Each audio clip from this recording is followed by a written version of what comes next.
Hey everyone, what's going on? Welcome to a new episode of the Genesys Cloud Community's Q&A show, the show where we answer your pressing questions in the Genesys online community. My name is Matt Lawson. I'm your online community manager, and today we've got a lot of surprises for you. First of all, I woke up to a lovely little glittering of snow outside, hence my colorful and festive sweater, which also has surprises. Check that out. I don't think I have another one. That's pretty cool. More surprises on the way. If you follow the Genesys casual community, I had a quick arcade game that I put up one day, and somebody played along with me, beat my score, and they got to choose this episode's theme.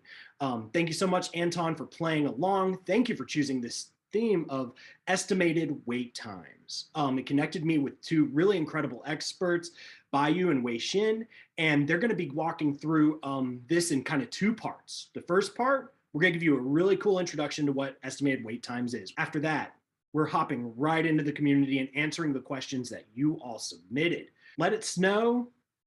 Don't let it impact your wait times. Let's get started. Yeah. Hey, Bayu. Hey, Wei Xin. How are you guys? Welcome to the show. Very great. Thanks for having me. Cool. I know we had the chance of meeting just a couple of weeks ago. Our friend Macy Harris introduced us, which is great. She's actually going to be on the next episode, which is really cool. But for today, we really want to get to know you guys. Can you talk a little bit about what you do at Genesys, your role, how long you've been with the company? How about we start with you, Bayu? Sure. Hi, everyone. My name is Bayu Witaksono. I'm currently Director of Operations Research and WFM Engineering at Genesys in the WEM group. I have been with Genesys through acquisition from originally Bay Bridge to then we got acquired by Interactive Intelligence and then Genesys for 18 years now, going on 19. So quite a long time. Our primary background was developing for Decisions, which is a capacity planning tool. And then in Genesys Cloud, we are responsible for building scheduling algorithm, estimated wait time, forecasting, and later on capacity planning. And over to you, Wei Xin. Hey guys, hey everyone. I'm Wei Xin, Senior Manager of Operation Research, and I report to Bayu. Been riding along with Bayu for more than 10 years now. So as what Bayu have mentioned, working on the research and development side of WEM. Basically, I'm focusing on forecasting and scheduling services, as well as, I guess, the topic of today, estimate wait time. That's awesome. Out of curiosity, what's it been like working with somebody for 10 years? That's pretty rare. There's a lot of ups and downs, but you know, it's good That's to not have what you say in someone front of that. your boss. That's not what you say in front of your boss. You say it's been great. I can't be working anywhere else, but we'll do another take on that. That's really awesome, guys. It's cool to see you guys work together. And again, thank you so much for being on the show. As I mentioned in the intro, today is a snow day here in where I am in North Carolina. I know it's not where you all are. And maybe snow days weren't really ever a thing in your past, but I came up with this icebreaker. I've got to ask it. When you had a snow day, thinking back to your childhood when you were in college or whatever, I'm just curious, did you have any like routines that you would do? Like every snow day, you know, you looked forward to something. For instance, for me, I had an old NHL hockey game on my Super Nintendo, and every snow day, I would get out that system, plug it into my TV, and play for a little while. That was something I always did until the system broke. That is cool. So I'm originally from Indonesia. So growing up, I never experienced any snow day. My first snow experience was when I came here to the States. I went to Purdue University for college. There was a big snowstorm when I first got in. That was 1999, January, and it was, very cold. And, the novelty wears off by now, but every snow day, I always hunker down and, put out all my Star Wars DVD or Blu-ray now and just watch from episode 1 to 9 now. So, wow, that sounds like an amazing day. Invite me over next time. Cool. Wei Xin, what about you? hot chocolate and building a snowman. Oh, really? Have you done, like, do you do pretty elevated or high concept snowmen, or are they the basic, like, 3-ball structure with maybe a hat and a carrot nose? I think the first one I ever did was also like kind of like the first snow day that I experienced. Basically also in Purdue. I think we built like a kind of a snow woman. It's more like a Statue of Liberty kind of statue. So yeah, it's pretty elaborate. Well, that's cool. If you have any pictures of it, send them my way. I'll put them up in the community to share with everybody. I think I do have them. Yeah. Cool. I'd love to share them, or at least see them. Let me see here. So guys, I know we've got a lot to cover today. We've talked before recording that this may end up being a 2-part episode just because we had so many questions come in. And the best part is this doesn't have to be the last time we see you. This episode may spark more questions. And personally, I'm hoping I have the opportunity to record with you again. That being said, why waste time? Should we go ahead and get started on your presentation? Sounds good. Let's Let's do that. go. All right. Let it snow. Let it snow. All right. Good morning, afternoon, evening, everyone, wherever you may be. We'll be presenting today about estimated wait time in Genesys Cloud. Let's get to it. First of all, let's start with the caveat that everything that you will hear in this presentation is false, and every predictive model that is ever built is wrong, though some are useful. So I would definitely encourage everyone to do your due diligence to research and confirm what we are saying and learn more about them if you can. So that being said, what is estimated wait time, or EWT? Well, it's a prediction of the amount of time an interaction has to wait in a queue before being answered by an available agent in a contact center. And to better understand it, we will first cover queuing theory, which is the basis of queue statistics calculation. We'll go through several estimated wait time formulas. Then we talked about what we did before in our first iteration of the algorithm, or what we call V1, and how we are doing it differently in the current iteration of V2. We will share some comparison between the two, and we'll discuss some of the gaps and best practices and what is next for estimate wait time. Next slide, please. So when we talk about queuing theory, we have to talk about A.K. Erlang, who is widely believed to be the father of queuing theory. He was a Danish pioneer of the study of telecommunications traffic in the early 1900s. So in 1909, he published The Theory of Probabilities and Telephone Conversations, which introduced the world to the concept of phone queuing theory. Specifically, his study revolves around answering the question of how many telephone circuits were necessary to provide phone service that would prevent customers from waiting too long for an available circuit. And among the famous theorem derived from queuing theory is one by John Little. And the Little's law states that the average number of customers in a system over some interval is equal to their average arrival rate multiplied by the average time in the system.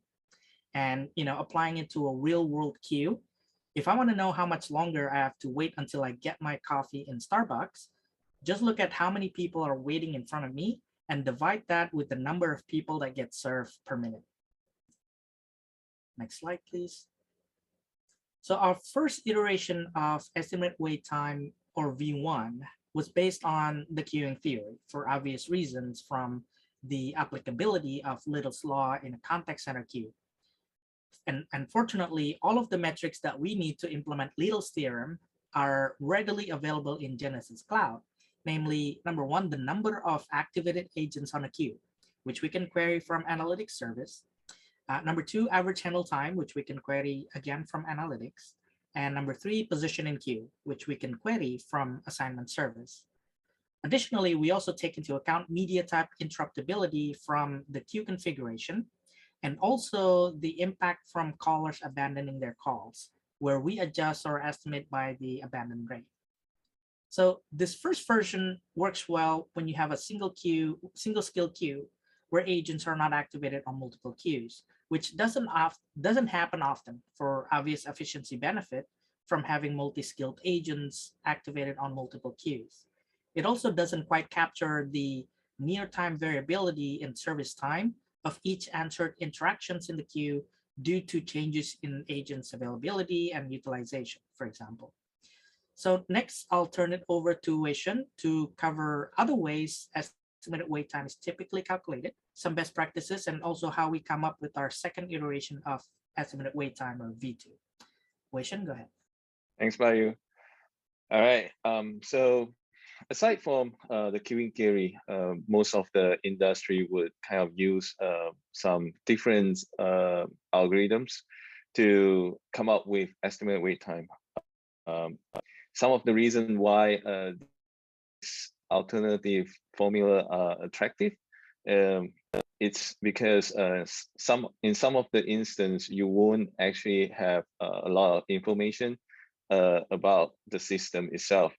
So for example, you might not be able to see how many people are in front of you at the Starbucks if you are just ordering online, right? So to kind of make some estimates, you probably have to look elsewhere. So these are some of the alternative that is being used most commonly. One of them is just using the historical average wait time, which is known in the industry as the average speed of answer, ASA. So this is kind of like a steady state metrics of average wait time calculated or collected over a period of time. Usually it's something like 30 seconds wait time on average per hour. The second one is using the head of the queue or the oldest call in the queue.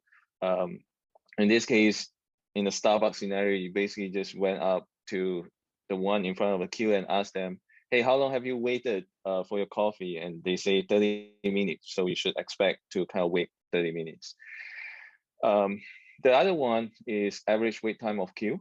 So this one is pretty self-explanatory. You basically don't need to know how many servers is there. You just ask everyone in the queue how long they have been waiting, and then just divide the number by the number of people that you have asked, and that will kind of give you some estimates.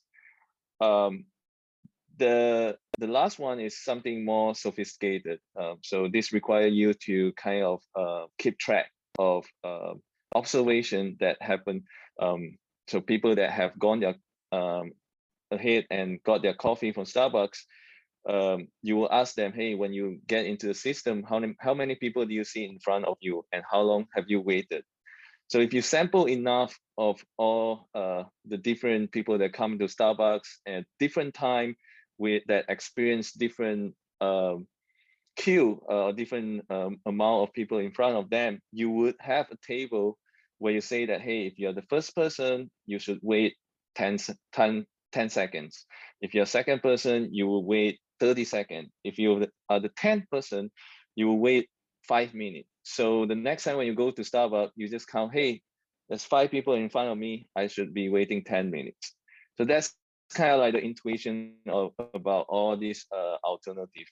And in my next slide, I'm going to kind of talk a little bit about what other factors are actually affecting the wait time. As we can see from what Bayu had mentioned about Little laws, we see like 3 obvious kind of metrics that would affect wait times. One is the number of agent or servers that is serving that queue. The second part that we mentioned was the service time, or AHT. But on top of that, we also need to look at the arrival patterns, how fast the queue is building up, and also in what position you are in that queue. One of the other things that might not be so obvious is the availability of the server. So even though if you can see that, hey, there's 3 people working at Starbucks, maybe 2 of them are not actually serving drinks. They might be washing dishes. So they are not counted towards serving you. So in this scenario, it translates to the situation where in Genesys Cloud, agents might be in multiple queue. So even though that agent is activated on one queue, they might be servicing multiple queue, hence their availability or capacity for serving each particular queue is not 100%. It's just a partial portion of that.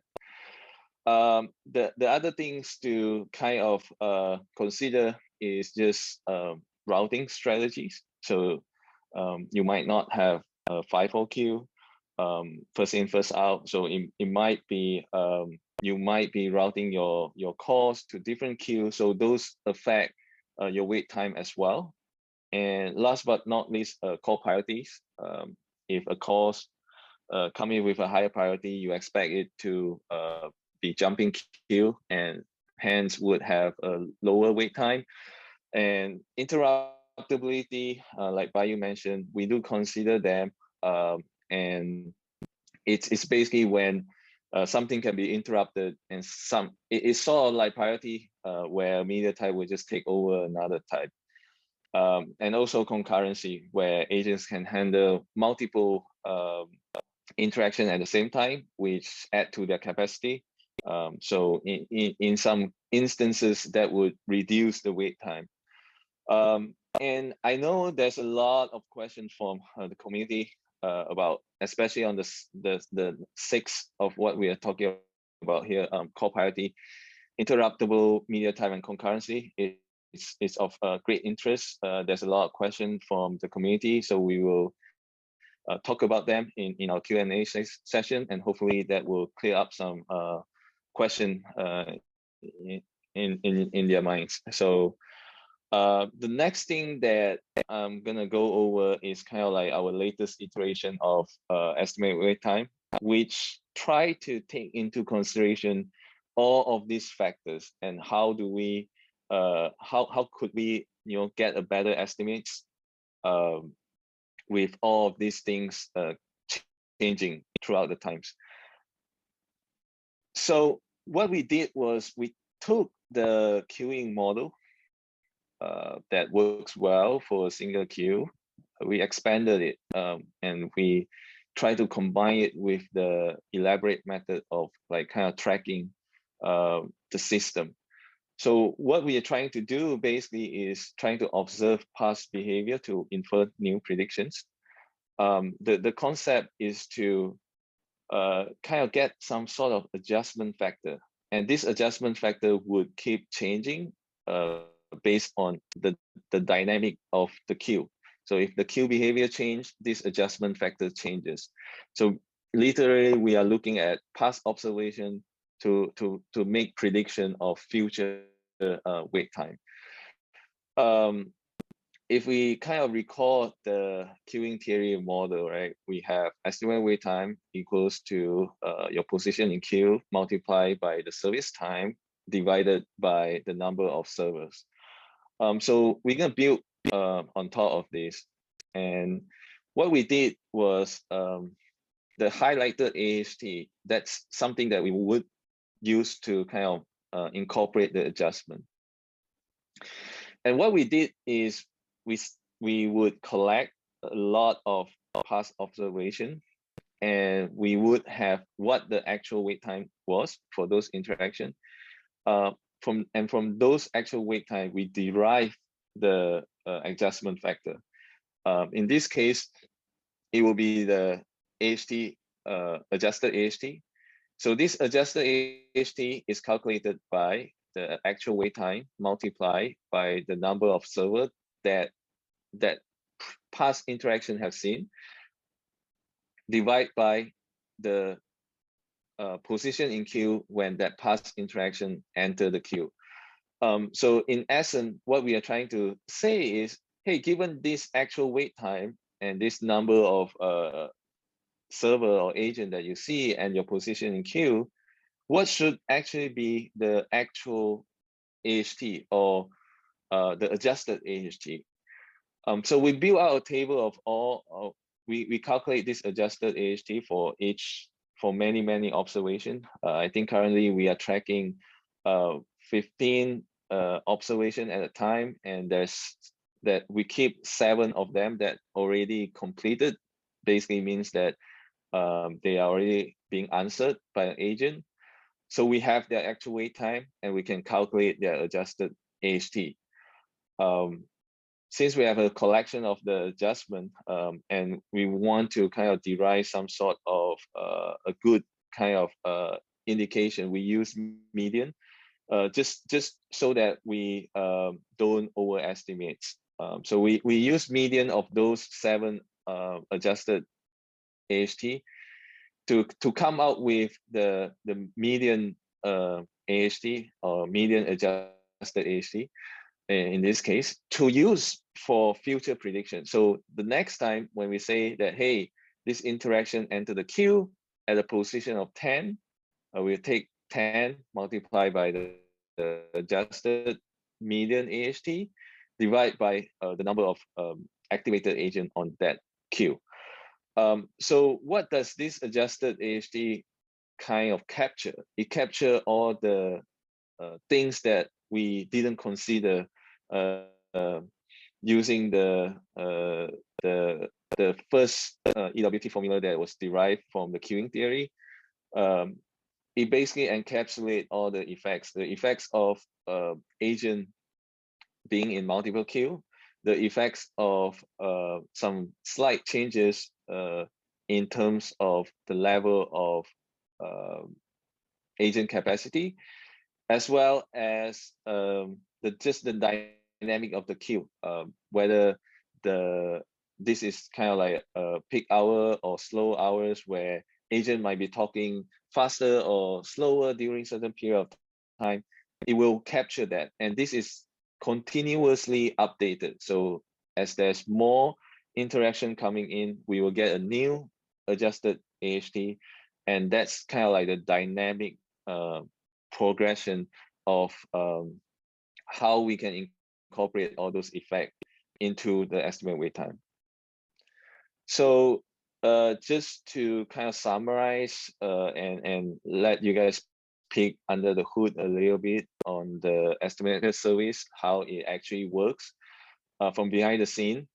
You can see on the left diagram there. So when there's a interaction that comes in, we put them into a cache. We track them. Basically, we say that, hey, there's this interaction come into the queue.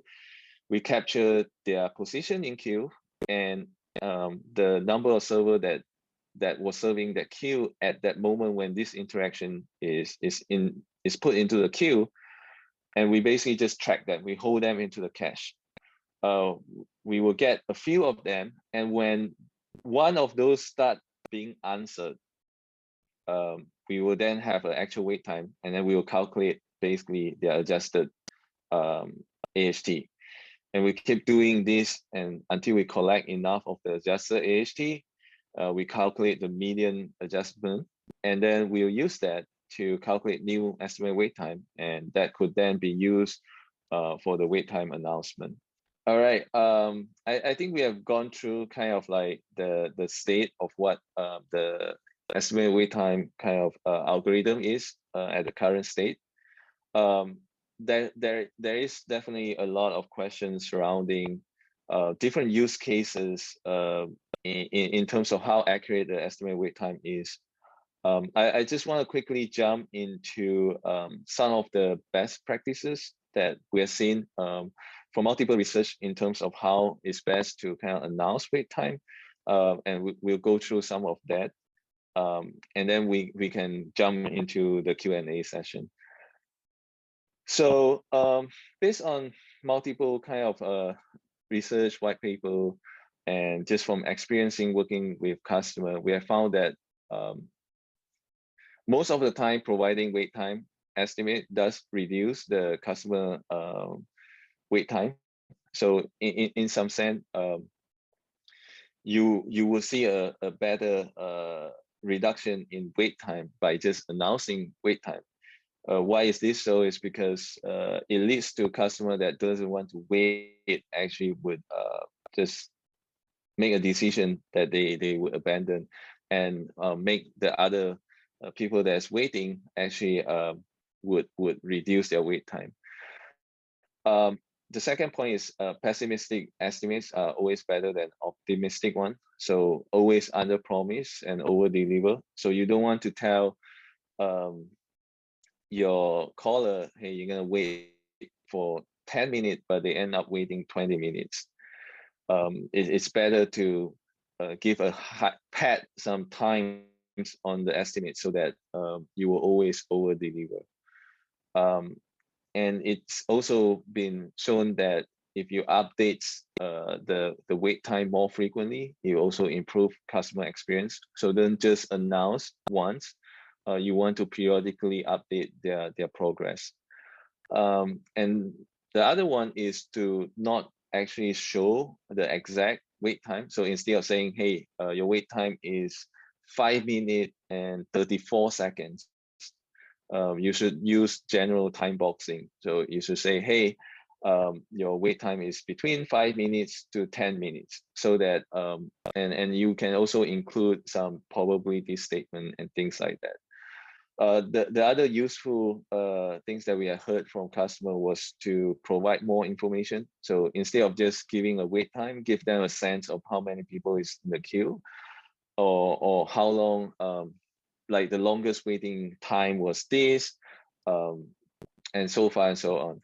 So more information give kind of like the caller a much better grasp on the estimated wait time that you're providing.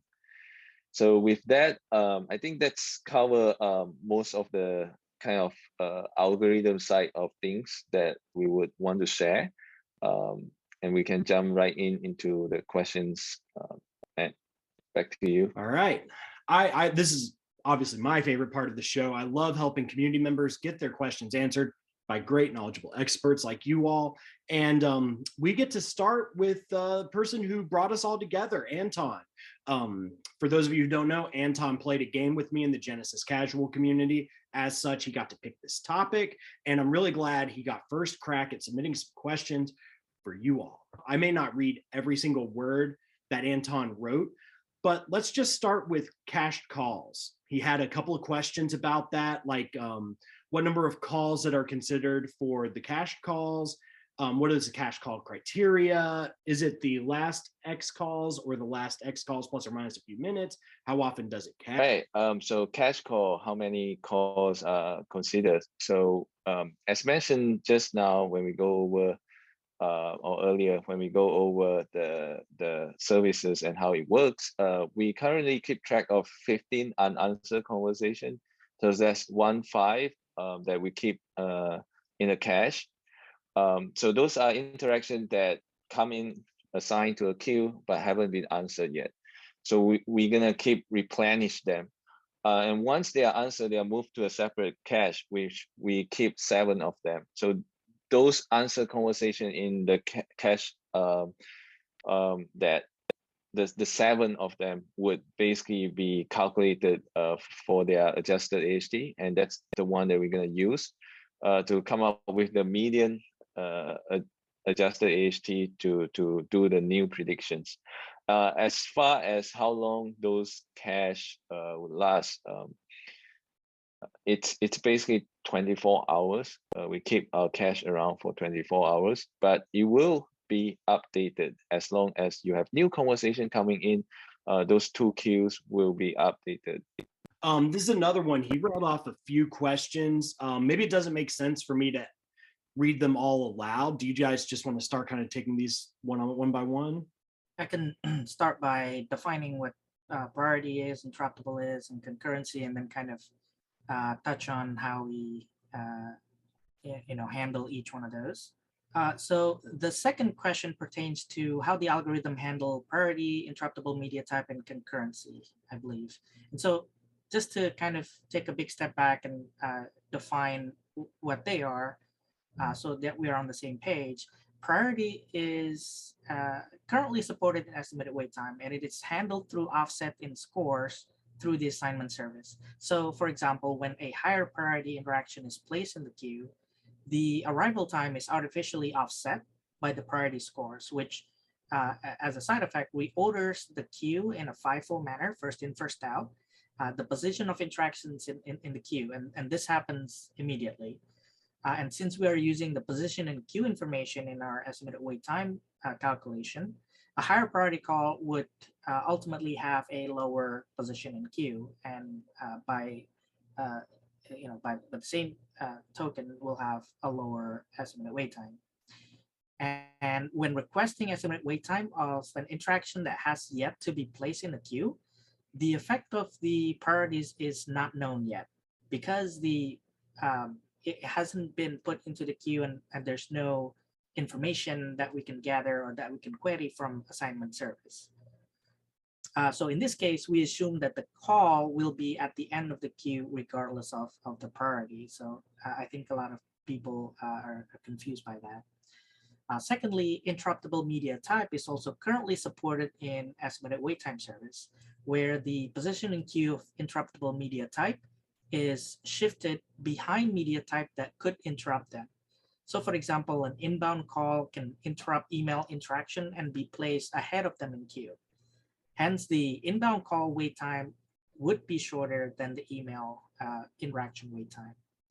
And lastly, concurrency and utilization. So at steady state, they are captured in the estimated wait time algorithm. To illustrate this, if agents are constantly handling, when I say constantly, meaning at steady state, handling 2 chats at a time, then the rate at which the interaction are handled through the queue would reflect this concurrency and utilization effect. And currently, estimated wait time is not accurate at the moment during non-steady state scenarios, such as cold start or when system is not operating at maximum capacity, because we do not currently capture agent by agent utilization to know the real-time effect of agents' utilization and availability to wait time. In such cases, typically the wait time will be 0, but the estimated wait time predictions will be non-zero. Anything you want to add, Wishen? Yeah, I think the interruptibility as well as the concurrency, it's us in some of the following thread there. But yeah, that kind of gives us kind of like an overview of core priority, interoperability, as well as concurrency, and how we are handling them. So I think that cover the topic between these three, which is kind of like the most common question that I've seen from the thread. Yeah, and Matt, do you want to go over the HT one? I can talk about that. So the question is about, when staff go on break of lunch, what will happen to the inflated HT? So we don't really use the actual service time anymore in the newest V2 of the estimated wait time. But what we do is we track the dynamic of that. So if we sense that, hey, there's actually less agent than what we see because they are going on lunch or break, it will catch up on those. So it will actually be able to dynamically adjust to that. They will know that, hey, there's actually less agent available. And about the upper and lower EWT, it's basically calculated from the same 7 cache answered interaction, and we just calculate the actual, get the actual wait time from each of those 7, and we create kind of like a bound for that. So it's kind of using kind of like some 2 standard deviation plus minus to create the upper and lower bound. Cool. And just to go over how that's going off queue. So this is similar to what we mentioned about the AHT. That would basically be dynamically captured in the adjusted AHT. EWT value from architect or API is gonna be the same. They would be using.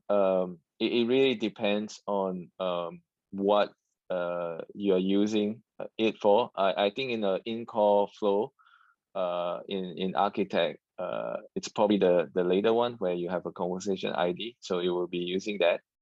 the one with the estimated wait time with a media type, that would be for the overall queue. So that the first one is assuming that your interaction is coming in at the end of the queue.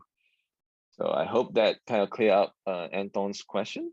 Yeah, hey, me too. And definitely. Yeah, this was all for him. So Anton, we hope that helped. And I'm glad we could get to him. I know we're getting close to the end of our recording time, but there are just a few more questions I want to go through, and you all may not have to go into as much detail on these. I'd really like to get to Robert's question. Robert is a big advocate in the community, and I'd like to help him out. So two of the biggest asks that he has is, how are callbacks and outbound dialing affecting EWT? I can tackle that.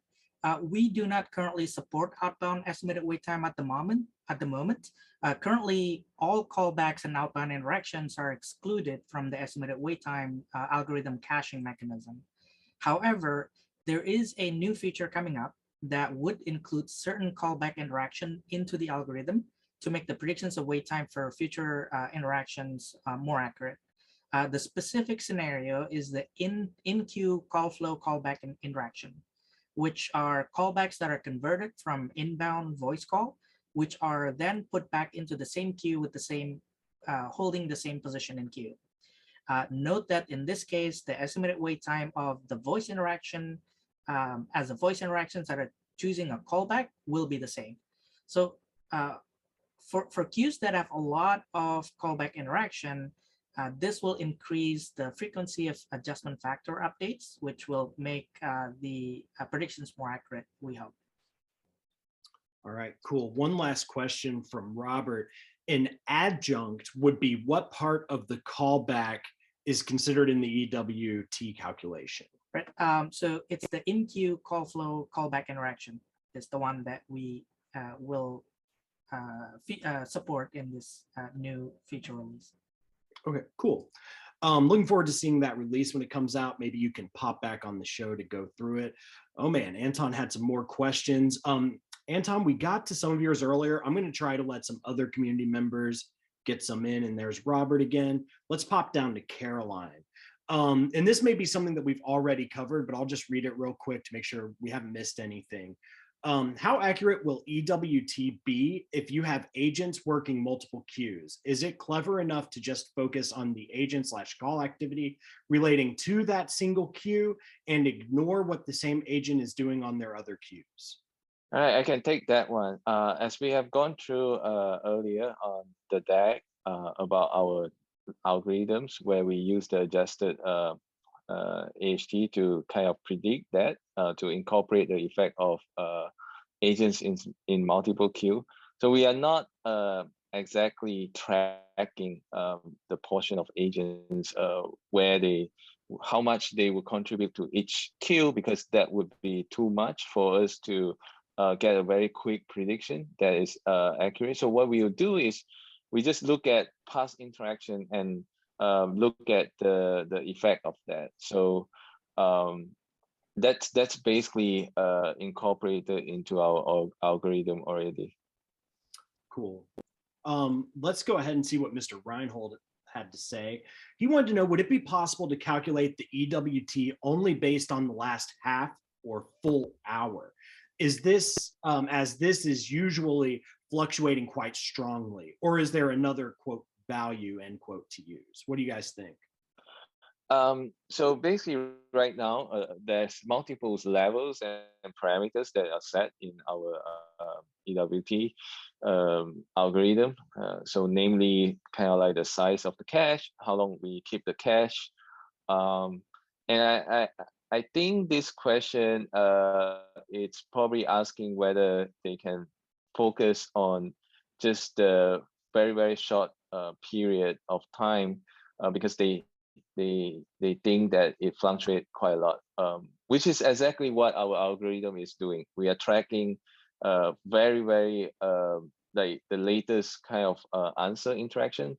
So it will be already tracking those fluctuations quite dynamically. One caveat to that is basically the other way around. When the wait time of the queue is extremely long, So for example, there's queues that the caller will have to wait like 3 hours to get service. Then what will happen is because the way that we are calculating the adjusted AHT requires that we know that the past interaction was already being handled, so we can get the actual wait time. So in this case, we need to wait 3 hours to know that, hey, for this interaction that came in 3 hours ago, it got handled 3 hours later, and now we can calculate the adjusted AHT. So this is one part of it where if you have a queue that have an extremely long wait time, it will be less dynamic, and in some instances you will experience a lag between the adjustment. So you would expect that, hey, during a very busy hour, that the wait time will be more longer, like instead of 3 hours, it will be 9 hours or more. But our wait time estimates might still return that 3 hours just because it haven't catch up to that system changes yet. All right, cool. That does it for questions that came in through the community.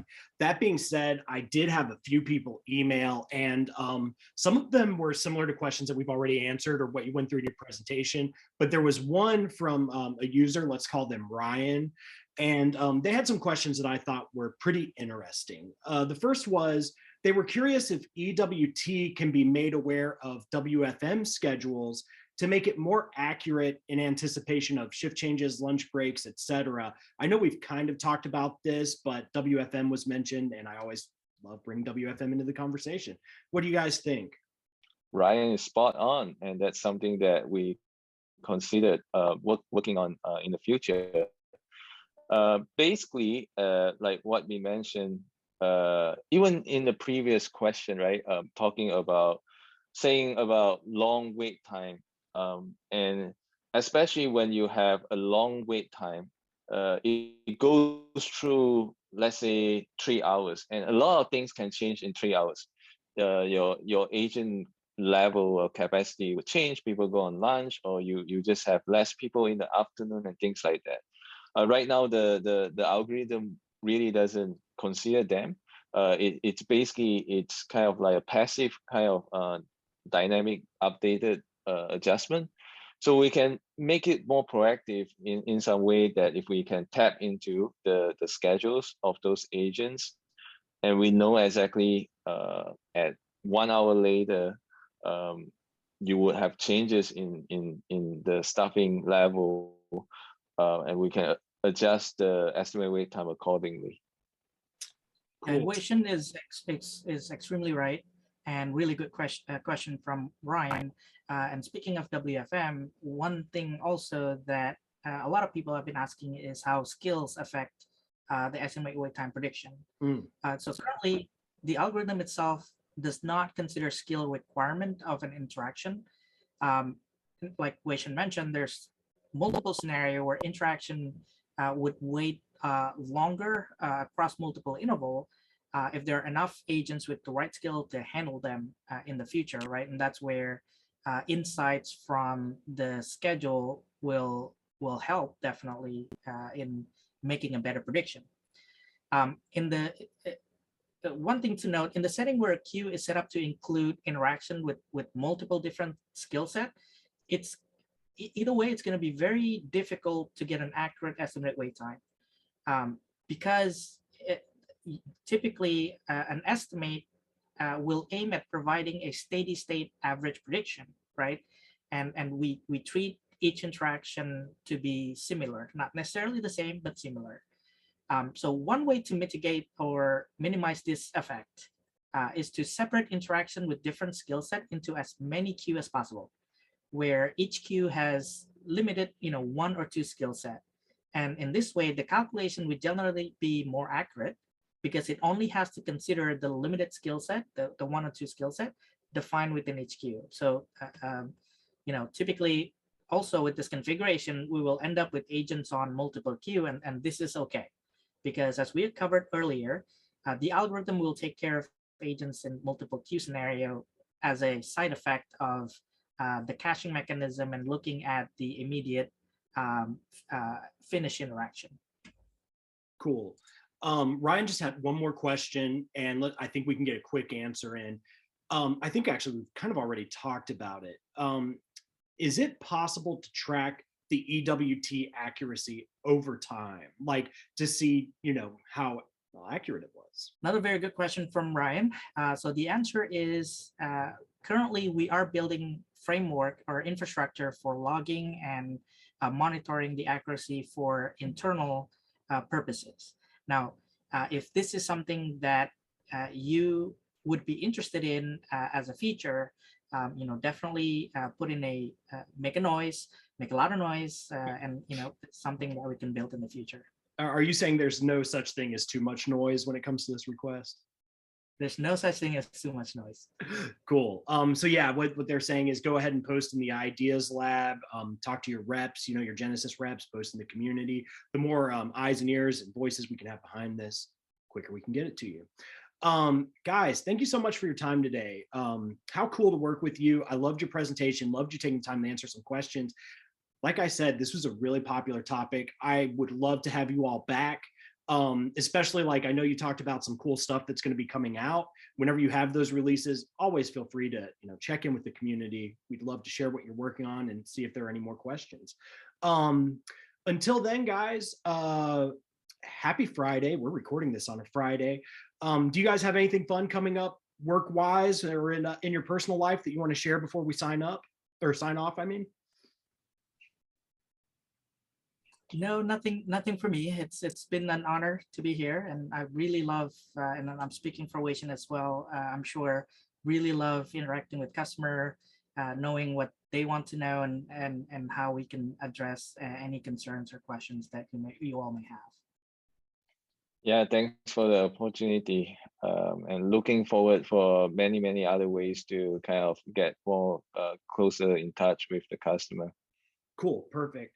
Well, guys, I can't wait to have you back on the show. It sounds like that's definitely a possibility, especially like we said, as long as people are making noise on it also. So let's go ahead and sign off. Hopefully you can get your weekend started, and I'll talk to you all soon. Later, everybody. All right, bye. Bye. Thanks, guys. Thanks for tuning in for this week's episode. We hope it was helpful and maybe a little bit entertaining. Each week, our host and experts review community discussions and debate what content to discuss, so your voice matters. Did we miss something? Do you have a question for the show? Let us know. Join the conversation at the Genesys online community. As a Genesys customer or partner, you can create an account. Just click the sign-in button found on most pages and follow the necessary instructions to create an account. Also, feel free to email us at qashow@genesys.com. We'd love to hear from you. If this is your first episode, welcome. You can view our entire archives. Go to the Helpful Links panel found on most community pages and find the QA Show archive that interests you. We appreciate your support of the show and the community. Cheers!